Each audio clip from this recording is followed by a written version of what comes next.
Coba lihat Doktor Dasat Latif, SSOS, Sarjana Sosial, SAG, Sarjana Agama, MSI, Master Science, PhD, Philosophy of Doctor. 2 doktornya, Bu.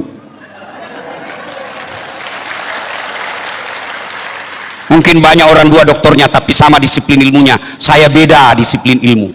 1 doktor komunikasi, 1 doktor hukum Islam. Mungkin ada yang beda disiplin ilmunya tapi sama-sama negaranya. Saya beda negara, 1 dalam negeri, 1 luar negeri, bersamaan pula waktunya. Tidak masuk di akal itu. Sampai saya difitnah waktu itu, Ustaz tidak kuliah. Saya tidak bantah, langsung saya kasih lihat ijazahku. Ini ijazah saya.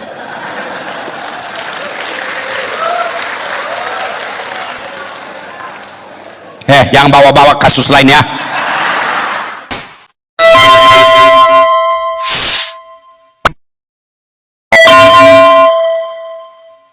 Bapak Ibu saudara-saudara sekalian, teristimewa para ulama yang kami muliakan, bapak-bapak pejabat sipil militer TNI Polri, dan terkhusus yang mewakili Rektor Undiksa, Bapak Wakil Rektor 3. Prof, Bapak ini hebat, bisa mewakili rektor. Rektor tidak bisa mewakili Bapak. Masya Allah. Pak, seandainya saya perempuan, saya jatuh cinta sama Bapak. Kenapa? Semenjak saya ketemu Bapak, senyum terus. Coba lihat tadi Bapak sambutan, begini sambutannya itu tadi. Masya Allah. Orang kalau mau marah, ketemu Bapak pasti berhenti marah, senyum terus. Dan dalam Islam, senyum itu ibadah. Masya Allah. Saya juga dosen, Prof. Saya berpikir pantas Bapak, Prof, diangkat jadi pembantu wakil rektor 3 bidang kemahasiswaan. Kenapa? Cocok menghadapi mahasiswa, senyum terus Bapak ini, Masya Allah. Nah, ringkas kisah, karena waktu terbatas, tolong doakan sambil baca Fatihah dengar ceramah saya supaya suara saya stabil. Suara saya mulai gangguan, Pak. Ya, pertama, kenapa ini berdiri, Prof? Universitas Undiksa, kenapa dia berdiri? Ada yang bisa jawab? Saya kasih kau hadiah. Nah, siapa bisa jawab? Uang Ustadz ini berkah, beda uangnya Kapolres. Ada yang bisa jawab? Ayo sini kau, sini. Apa jawabannya? Nah, cepat-cepat. Syarat berdirinya universitas. Cepat. Nah, ya. Kenapa bisa berdiri ini Universitas Undiksa? Terima kasih. Ya, langsung saja. Ya. Untuk menjalankan Tridharma Perguruan Tinggi. Itu tujuannya. Oh, ya. Nah. Ini apa, Pak? Sudah wes. Ya Allah. Ya. Oke. Oh, foto juga. Sudah. Nah, ayo. Halo Ibu. Sepengetahuan saya, salah satu syarat berdirinya universitas karena punya beberapa fakultas. Tidak ada universitas satu saja, fakultas teknik saja, tidak ada. Tidak ada universitas hanya jurusan teknik saja. Ada sospolnya, harus ada MIPA-nya, harus ada hukum, kedokteran. Berarti kalau mau berdiri fakultas harus beragam. Kita juga bisa universitas ini karena beragam. Itu sunnatullah, itu beragam. Tidak bisa hidup tanpa keberagaman. Maka betul acara kita kali ini keseragaman ada meskipun kita berbeda. Ibu-ibu, Bu, kenapa Ibu makannya enak? Hah? Kenapa? Karena giginya beda-beda. Coba kalau semua gigi kita gigi geraham. Ibu pernah bayangkan enggak bagaimana seandainya gigi kita semua geraham? Bagaimana makan Indomie? Gimana mutuskannya? Maka itulah pentingnya keberagaman. Harus. Karenanya meskipun kita beragam, kita diikat 5 sila. Satu diantaranya sila ketiga, persatuan Indonesia. Islam sangat menghargai perbedaan. Islam sangat memaknai perbedaan. Contoh, berjamaah seragam enggak? Seragam enggak? Mulai saat harus ada imam, harus ada makmum. Masa berjamaah imam semua? Iya kan? Masa berjamaah makmum semua? Imam harus ada. Berarti dari situ saja ada berbeda. Kemudian mazhab takbir, berbeda-beda orang takbir. Coba lihat orang takbir, Bu. Nah, ada orang takbir Allahu, ada juga yang begini, Allahu Akbar. Ada juga yang Allahu Akbar. Ada, iya toh. Ada juga yang terlalu semangat Allah. Sah tidak? Sah. Ayo, meletakkan tangan Allah pertama, yang kedua Allah Akbar di bawah dada, yang ketiga Allah Akbar di atas pusat, yang keempat Allah Akbar di bawah pusat, yang kelima Allahu Akbar lurus. Ada begitu. Syiah ada sah. Yang mana tidak sah kalau kau pakai semua? Allah pasti tidak sah. Iya, maka persatuan berbeda boleh, tapi kita tetap bersatu. Coba lagi lihat tangan. Kata Nabi, umatku itu seperti tangan ini, umatku itu seperti badan ini. Kata Nabi, tangan kanan gatal tanpa disuruh kiri yang garuk, tangan kiri yang gatal tanpa diperintah kanan yang garuk. Gatal dua-duanya kerjasama. Iya kan? Nggak ada orang gatal tangan kanannya dia bilang, rasa kau gatal sendiri, kau garuk sendirilah kau. Iya kan? Iya. Anak muda lagi jalan-jalan malam minggu, jalan-jalan, tahan tuh kakinya, set. Kaki tahan tuh, seluruh badan ikut merasakan. Pertama jalan, tahan tuh kaki, pertama bereaksi mulut, aduh. Yang kedua mata mencari, yang ketiga mulut meniup, yang keempat tangan mengusap. Padahal kaki yang bermasalah. Tidak ada orang kakinya tahan tuh, kata mulutnya, kau rasa kau rasa jalan kau terus. Iya, contoh terjadi unjuk rasa di negeri jasmania. Kenapa? Terjadi sakwa sangka, prasangka buruk. Badan ini kebetulan bersangka buruk. Kata mulut, setengah mati saya suap, kenapa perut kenyang? Kata tangan, betul mulut, setengah mati kan nasi, kenapa perut kenyang padahal dia tidak kerja? Kata kaki, sampean betul, setengah mati saya jalan cari makan, kenapa perut yang kenyang? Akhirnya rapat darurat. Saudara-saudara sekalian, ada ketidakadilan. Setengah mati kita bekerja, kenapa perut yang kenyang padahal perut tidak bekerja? Jadi jalan keluarnya apa? Saudara-saudara sekalian, mulai hari ini mogok makan. Setuju? Setuju. Hari pertama tangan tidak mau menyuap, mulut tidak mau mengunyah, mata tidak mau mencari, kaki tidak mau melangkah. Hari pertama masih tahan, hari kedua mulai loyo, hari ketiga akhirnya rapat darurat lagi.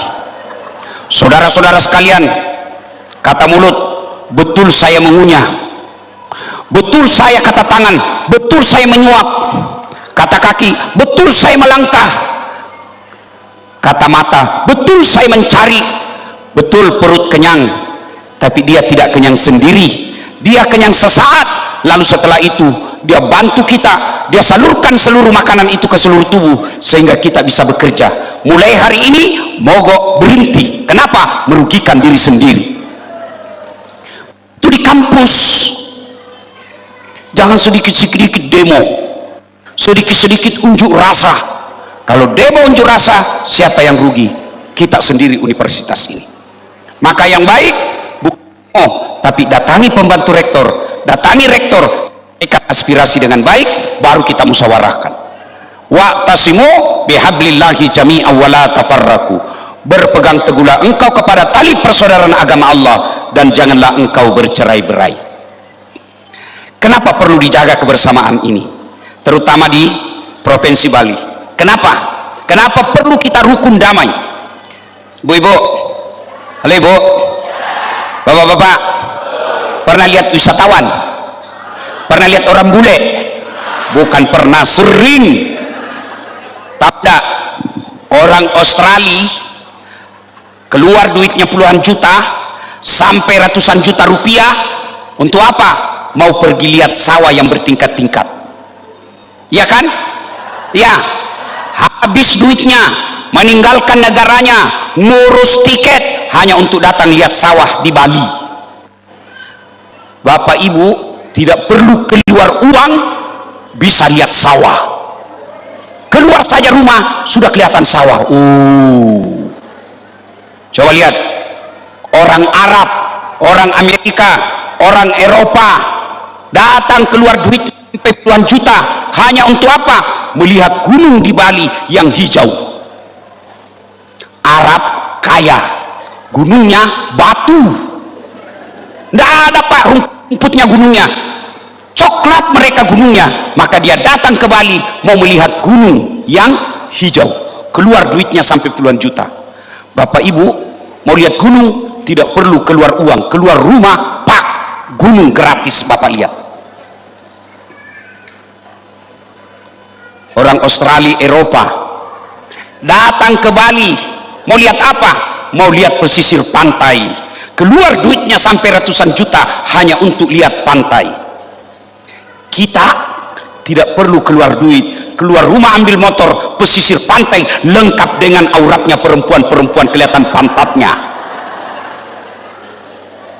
Makanya kita jaga ini, karena kalau ribut tidak ada lagi, orang tidak akan datang ke tanah Bali. Ketika orang tidak datang ke tanah Bali, bukan cuma orang Hindu yang akan merasakan siksaan, penderitaan, orang Islam juga akan ikut rugi. Perlu bapak-bapak orang Islam tahu ini. Ada enggak perantau di sini, penduduk datang dari luar? Coba angkat tangan. Coba angkat tangan.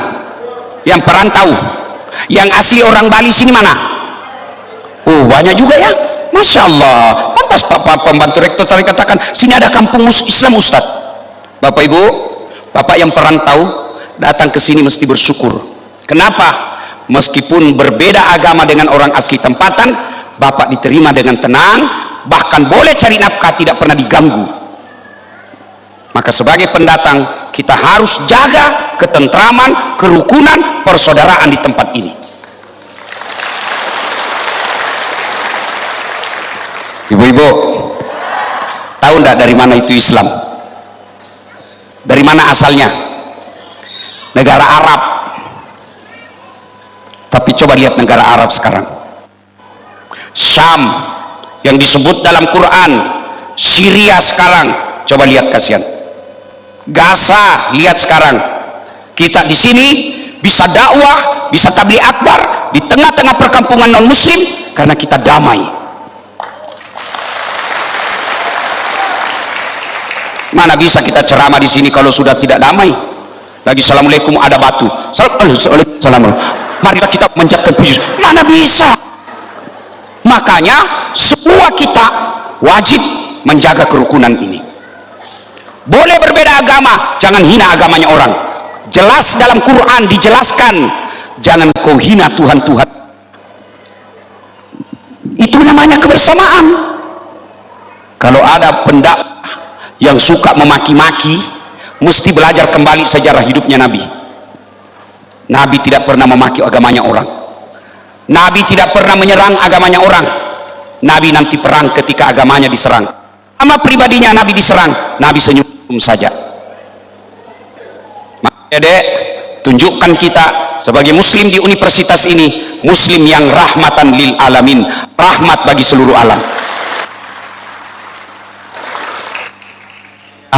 Maaf saya Pak Pembantu, kalau mau melihat Islam yang rahmatan lil alamin, usul, kalau boleh usul ya, diusul saja ini sebagai universitas. Bagus kalau ada masjid-masjid kecil di kampus ini, kecil saja, supaya apa? Tempatnya orang-orang mau belajar Islam, dengar dakwah, tidak usah keluar asalnya, cukup ada tempatnya orang Islam menunjukkan Islam yang rahmatan lil alamin di situ. Ini usul saja, usul. Nah, kalau dianggap tidak kondusif dan tidak belum saatnya, diabaikan saja. Orang Islam saja boleh dia sholat. Ada musola. Oh, beda musola dengan masjid. Ada ya? Alhamdulillah. Ya. Ibu bapak saudara sekalian. Nah, itulah pentingnya menjaga persaudaraan. Kenapa? Karena kalau rusuh tidak bisa kita kuliah. Kalau ribut tidak bisa kita ibadah. Kalau ribut tidak bisa kita cari nafkah. Satu. Yang kedua, berkaitan dengan agama. Nabi pernah tanya, atadruna manil muflis? Tahu enggak kamu siapa yang bangkrut nanti di akhirat? Ibu-ibu tahu enggak bangkrut? Ibu tahu bangkrut? Nabi tanya. Cek. Tahu enggak kamu siapa yang bangkrut di akhirat? Sahabat berkata, yang tidak sholat ya Rasul, dia sholat. Yang tidak puasa ya Rasul, dia puasa. Yang tidak bayar zakat ya Rasul, dia bayar zakat. Yang tidak haji mungkin ya Rasul, dia haji. Kalau begitu, siapa yang bangkrut ya Rasul? Jarusu wa khati'ur rahim, tetangga yang jahat sama tetangganya dan yang memutuskan tali persaudaraan. Sahabat bertanya, ya Rasul, kenapa dia bisa bangkrut? Dia kan sholat, dia puasa, dia haji, kok bisa bangkrut? Kata Nabi, betul, hablum minallahnya baik, tapi hablum minan nasnya hancur, rusak. Tetangganya dia ganggu, di kampus dia suka merusak-rusak, dia suka mengganggu tetangganya, dia ambil haknya tetangganya, maka dia bangkrut nanti di akhirat. Ketika di setor sholatnya, ya Allah ini sholatku, datang tetangganya, tunggu dulu, saya pernah bertetangga itu dulu, dia serobot pagar saya, dia ambil tanahku 30 cm, gara-gara pagarku dia ambil 30 cm, saya tidak punya got, setiap hujan pasti kebanjiran rumah saya, 30 tahun saya selalu kebanjiran, saya minta keadilan. Allah berfirman, ya sudah, ambil sholatnya. Habis sudah sholatnya bu, dia setor puasanya, ya Allah ini puasaku, datang lagi tetangganya, tunggu dulu, saya pernah sama-sama caleg, dia fitnah saya, katanya anakku yang keriting rambutnya bukan anaknya suamiku, karena suamiku lurus rambutnya. Gara-gara fitnahnya saya kalah, padahal sudah jual rumah. Allah berfirman, ya sudah, ambil puasanya. Dia setor lagi hajinya, ya Allah ini hajiku, tunggu dulu, saya pernah sama-sama ngajar tuh di Undiksa, ditunda kepangkatan saya, ditunda guru besar saya, gara-gara dia sentimen, dia fitnah saya. Gara-gara fitnahnya saya pensiun tanpa gelar guru besar, saya minta keadilan. Allah berfirman, ya sudah, ambil hajinya. Habis amalnya bu, habis semua amalnya, masih ada yang datang, saya juga pernah disakiti. Lalu dia berkata, ini orang, ya Allah bagaimana lagi, sudah habis amalku. Kata Allah, tidak ada kebatilan yang tidak ada balasannya hari ini, karena sudah habis amalmu, ambil dosanya orang yang pernah kau sakiti. Itulah pentingnya orang Islam menjalin persaudaraan. Itulah sebabnya kita orang Islam, selesai Idul Fitri, habis dosa-dosa kepada Allah, maka ulama kita khususnya di Indonesia menganjurkan halal bihalal. Apa itu halal bihalal? Menyambungkan tali persaudaraan yang pernah putus. Oh, pesan pertama. Yang kedua, ini buat adik-adik nih. Adik-adik mau sukses enggak? Semua kan mau hebat, iya kan? Ya. Resep saya pertama, jaga sholatmu. Saya kasih kau contoh. Saya akrab dengan pembantu rektor, Prof. Saya datang ke sini, saya telepon beliau, Prof, Saya ini ada di Buleleng, ya. Saya mau jalan-jalan cari sekampung saya orang Bugis, tapi tidak ada mobil saya, Prof. Kata Prof, tunggu dulu ya, saya telepon staf saya. Beliau telepon stafnya, Dek, ada Ustadz Dasat itu di bandara, tolong kau jemput dia ya. Pas lihat saya sediakan mobil, jangan lupa sediakan oleh-oleh. Siap. 1 jam kemudian datang stafnya, Prof. Ustadz, jadi ada kiriman kendaraan dari Prof, silahkan pakai selama Ustadz di Bali, dan ini juga oleh-olehnya. Selesai urusan saya soal mobil. Kenapa? Saya akrab sama yang punya mobil. Sebaliknya, Adi dari Universitas Hasanuddin, tidak pernah kenal beliau, tidak pernah ketemu, tidak pernah dengar namanya, datang ke sini, Assalamualaikum Prof, pinjam dulu mobilnya Prof. Siapa ditelepon Prof? Siapa? Polisi. Tangkap dia, tukang tipu. Tidak pernah kenal kok pinjam mobil, pasti tukang tipu. Begitu juga dengan Allah. Siapa yang punya dunia? Siapa yang punya dunia? Jawab, siapa yang punya dunia? Bagaimana dunia kau bisa berjaya kalau yang punya dunia kau tinggalkan? Ada masalah dalam kuliah, ya Allah capek saya sudah hadapi masalah saya ini. Ada masalah dalam rumah tangga, ya Allah capek saya sudah menghadapi masalah ini, capek sudah saya hidup ini ya Allah. Allah sampaikan kepada malaikat, malaikat karena dia capek hadapi hidup, cabut nyawanya. Ya adik-adik, tidak ada susahnya bagi Allah. Saya mau tanya, adik-adik cewek, bisa tidak perempuan hamil tidak pernah disentuh laki-laki? Menurut ilmu kedokteran tidak mungkin, tapi kalau Allah mau, bisa. Siapa? Siti Maryam, wanita suci, tidak pernah disentuh laki-laki, melahirkan Isa alaihissalam. Cuma sekarang banyak cewek mau saingan dengan Siti Maryam, hamil tidak ada suaminya, belen-belen.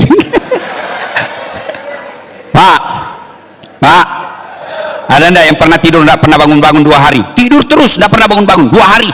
Ada enggak? Kecuali bapak namanya koma, sakit, tidak mungkin. 24 jam saja pening kepala. Tapi kalau Allah berkehendak, 309 tahun tidur tidak pernah bangun. 309 tahun. Siapa? Ashabul Kahfi. Baca dalam Quran. Ini adik-adik nih yang di sini, bisa hidup enggak kalau masuk perut ikan? Bisa hidup? Enggak, kalau saya ikan masuk dalam perutku. Tapi kalau Allah yang berkehendak, Nabi Yunus 40 hari dalam perut ikan, hidup, ada dalam Quran. Enggak percaya, berhenti kau jadi Islam, itu ada dalam Quran. Saudara-saudara sekalian, bisa enggak hidup dibakar api? Bakar api sangat besar, bisa hidup? Kalau Allah bilang mau, boleh. Siapa? Ibrahim alaihissalam. Semua tidak masuk akal. Kalau Allah berkehendak, tidak ada yang tidak masuk akal. Maka adik-adik, gampang jadi pegawai negeri, gampang jadi pengusaha, gampang punya rumah mewah. Caranya, dekati yang punya dunia. Kalau Allah yang kasih kamu, tidak ada yang mustahil di sisi Allah. Caranya, sholat. Adik-adik nih, yang mahasiswa yang cakep-cakep, kamu berdoa, ya Allah bukakan pintu rezekiku, ya Allah mudahkan saya kuliah, ya Allah mudahkan saya sarjana, ya Allah lapangkan lapangan kerja saya. Kamu pikir Allah tidak dengar? Allah dengar itu semua doanya ibu, Allah dengar. Makanya Allah jawab, kalau begitu sini kamu, hayya ala sholah, sini saya kasih. Lalu Allah sambung, hayya alal falah. Adik-adik tahu enggak itu artinya hayya alal falah, panggilan sholat? Hayya alal falah itu maknanya Allah berfirman, Dasat sini kamu, saya kasih kamu apa yang kamu minta. Arti hayya alal falah itu kan mari menuju kemenangan. Apa itu kemenangan? Yang kamu minta. Kamu mau minta anak soleh, sini saya kasih kamu. Kamu mau lapangkan pekerjaanmu, sini saya kasih kamu. Cuma apa jawaban kita? Tunggu. Hayya alal falah, tunggu. Coba di sini ada Pak tentara, Pak Kapten. Ini beliau pasti kalau ada jabatan, misalnya Pak Dandim, dan Ramil, Kapolres. Ada kan ajudan? Ya Pak ya? Tentara ada ajudannya kalau dia komandan. Coba itu kalau komandannya panggil, ajudan, itu biar ajudan, biar dia lagi tidur makan kacang langsung lompat, siap komandan. Kalau perlu dia makan itu kacang dengan kul, siap komandan, siap siap siap. Ada enggak kira-kira ajudan dipanggil, ajudan tunggu dulu komandan? Enggak mungkin. Manusia, kamu tidak berani katakan tunggu. Lalu kenapa ketika Allah memanggilmu, hayya alal falah, sini, tapi kau jawab tunggu? Pantas 20 tahun kau jadi PNS, 20 tahun kau jadi pegawai, tidak bisa hidupmu lepas dari kredit. Kenapa? Yang punya dunia kau sudah menunggu. Maka adik-adik, kalau kau mau hebat, sukses, pelihara sholatmu. Yang kedua, birrul walidain, berbuat baiklah kepada kedua orang tuamu. Yang namanya orang tua, dia rela jual warisan dari bapaknya untuk kau kuliah. Dia rela pura-pura tidak butuh sesuatu, dia tabung uangnya untuk pembayaran bulananmu. Dia rela menunda pergi umroh untuk anaknya bisa kuliah. Maka balasannya kamu sebagai anak, persembahkan nilaimu yang terbaik kepada orang tuamu. Tidak ada mustahil kalau Allah. Caranya Ustadz, gimana? Boleh amalkan amalan saya. Coba lihat itu kalau ditampilkan nama saya. Gelarnya kan banyak betul tuh. Jarang-jarang orang Ustadz seperti itu. Coba lihat, doktor, Dasat Latif, SOS, Sarjana Sosial, SAG, Sarjana Agama, MSI, Master Science, PhD, Philosophy of Doctor. 2 doktornya Bu. Mungkin banyak orang 2 doktornya tapi sama disiplin ilmunya. Saya beda disiplin ilmu. 1 doktor komunikasi, 1 doktor hukum Islam. Mungkin ada yang beda disiplin ilmunya tapi sama-sama negaranya. Saya beda negara, 1 dalam negeri, 1 luar negeri. Bersamaan pula waktunya. Tidak masuk di akal itu. Sampai saya difitnah waktu itu, Ustaz tidak kuliah. Saya tidak bantah, langsung saya kasih lihat ijazahku. Ini ijazah saya.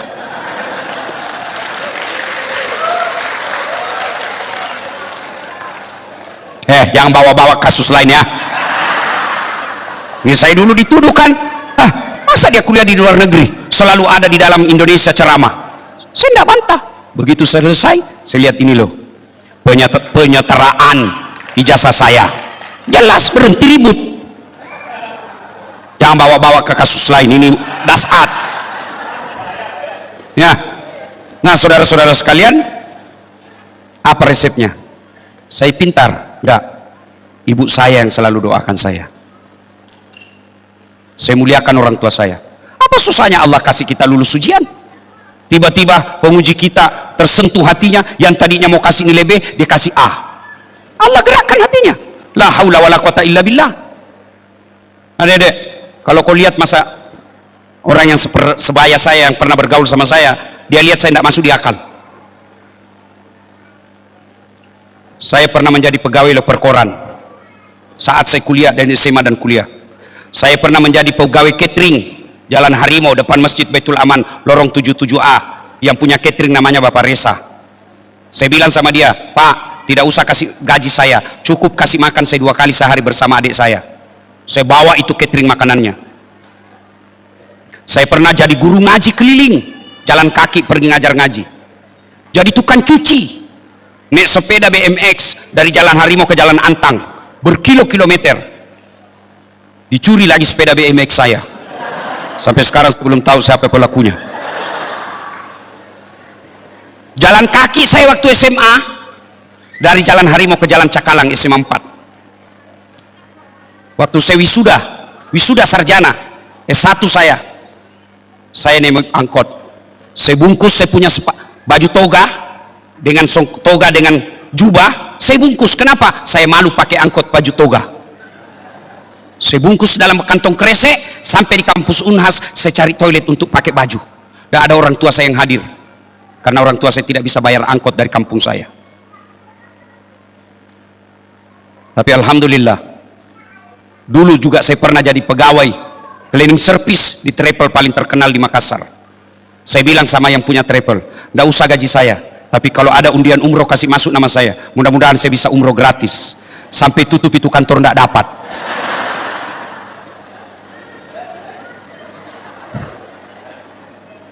Dengan izin Allah, adik-adik ini motivasi ya, jangan, nggak usah di-share, motivasi aja, bukan bermaksud sombong, supaya kalian itu memuliakan orang tuamu. Dengan izin Allah,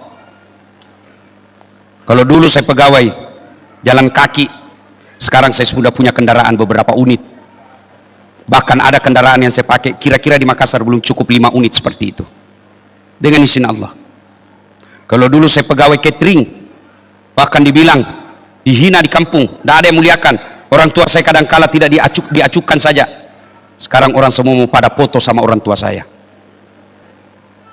Saya pernah jemput ibu saya jemput antar jemput pakai helikopter di kampung saya.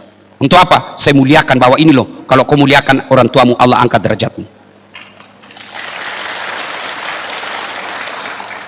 Dulu saya cleaning service di travel, tidak dapat. Alhamdulillah sekarang saya punya travel sendiri. Bahkan bisa menghajikan, mengumrohkan orang dengan izin Allah. Dulu saya setengah mati cari beasiswa, sekarang saya yang kasih orang beasiswa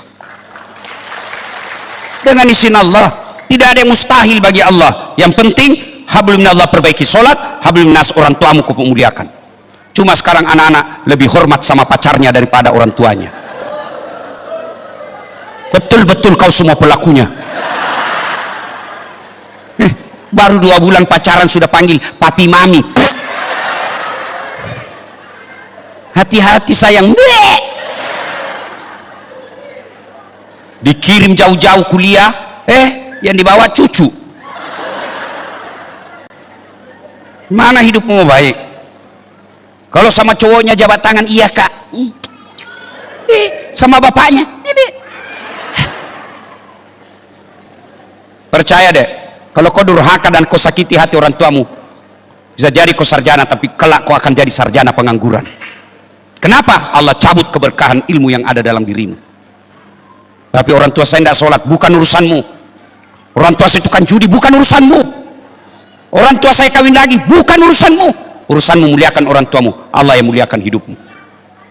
Ridha Allah fi ridal walidain. Ridanya Allah tergantung ridanya orang tua. Termasuk orang tua, muliakan dosenmu.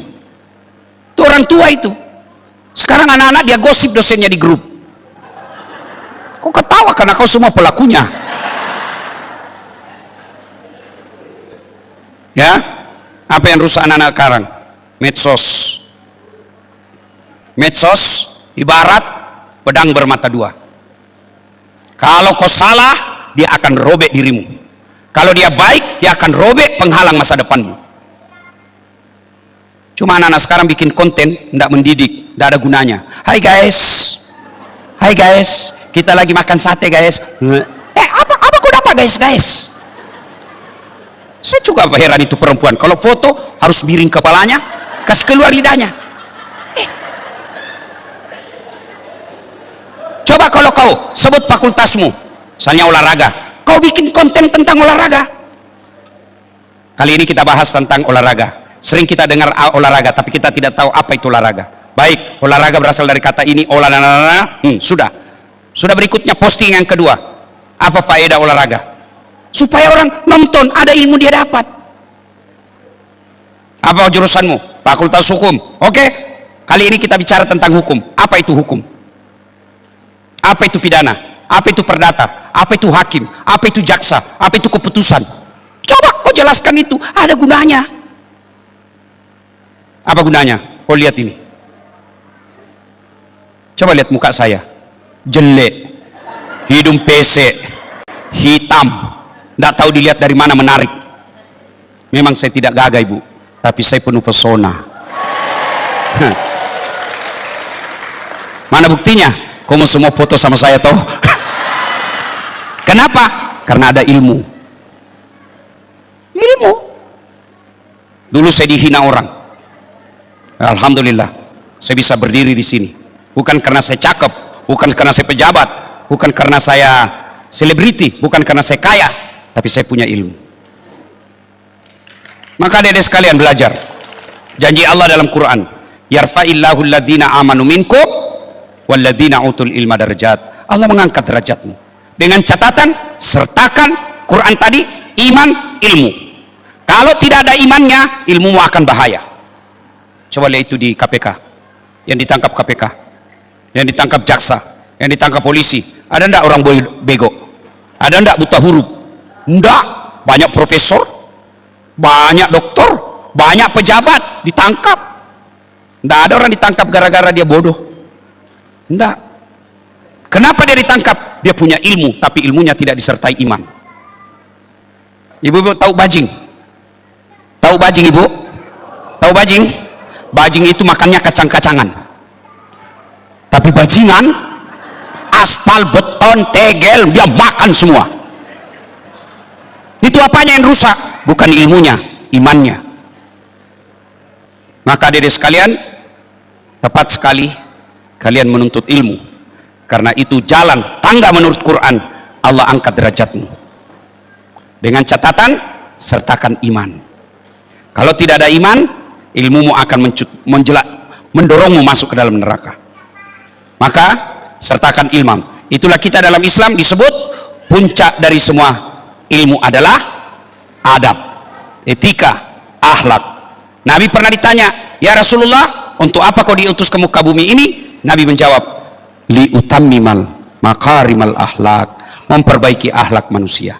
Ibu bapak saudara-saudara sekalian, pada akhirnya kita datang di sini untuk mewujudkan wa'tasimu bihablillahi jami'an wa la tafarraqu. Berpegang teguhlah engkau kepada tali persaudaraan agama Allah dan janganlah engkau bercerai-berai. Terima kasih atas undangannya. Mudah-mudahan kehadiran saya ada manfaat. Ya. Saya lama kepada panitia. Kenapa lama? Baru saya kasih waktu. Lama kan berbulan-bulan saya dihubungi. Saya perlu jelaskan deh supaya tidak ada sakwa sangka. Kenapa lama? Karena saya tunggu orang yang mengundang saya datang supaya saya gandengkan dengan kampus ini. Kenapa? Karena saya tahu adik-adik tidak punya pembeli tiket pesawat. Ini namanya anak mahasiswa, baru mau basar, baru mau celengan diedarkan, tiket mahal, penginapan mahal. Tapi alhamdulillah, saya bilang kita cari, ada polisi yang undang saya datang, ambil itu supaya polisi yang tanggung tiketnya. Ya, itu maknanya itu uhuwah, persaudaraan. Ya, sehingga ada polisi, ada mahasiswa, ada jamaah, selesai, bersatu. Biar saya mau ceramah, kalau tidak ada jamaah, tidak jalan. Saya ceramah di sini 1 jam berapi-api, tidak ada jamaah. Lewat pembantu rektor, sudah lama sakit itu ustadzmu. Inilah pentingnya bersaudara, ya. Terima kasih. Saya doakan mudah-mudahan niat dari universitas ini menjadi PMBH, PTMBH. Ya, Unhas sudah masuk ya, PTMBH. Jadi mengelola sendiri. Mudah-mudahan terwujud. Ya, amin. Demikian, lebih dan kurangnya mohon dimaafkan. Salam hormat kepada Pak Rektor. Mudah-mudahan Pak Rektor sehat walafiat, dikuatkan dalam memimpin universitas ini. Dosen-dosennya dibahagiakan, dimurahkan rezekinya, dikuatkan fisiknya, bahagia rumah tangganya. Demikian, lebih dan kurangnya mohon dimaafkan. Usikum wa nafsi bitaqwallah, fastabiqul khairat. Assalamualaikum warahmatullahi wabarakatuh.